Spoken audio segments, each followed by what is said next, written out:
Some of you might say, well, there's 5 groups of 3. Here's a group of 3, and there's 5 of them. So that's 5 groups of 3, or in other words, 5 times 3. And so there's 15 dots on screen.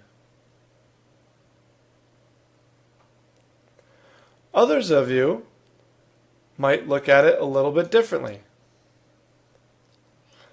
Instead of seeing 5 groups of 3, maybe you see 3 groups of 5. So here's a group of 5, and there's 3 of those, so that's 3 times 5, which still gives us 15 total dots on screen. So again, the important thing here is that 5 times 3 is equal to 3 times 5. And there's nothing special about 5 and 3. This works for any two numbers. So this is the commutative property of multiplication.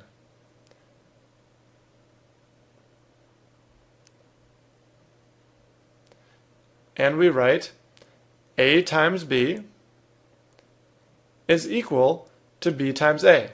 So given any two numbers, you can multiply them in either order you like.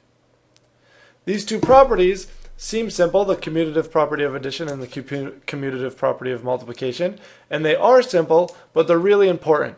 So they'll be good to know. Okay, see you in the next video.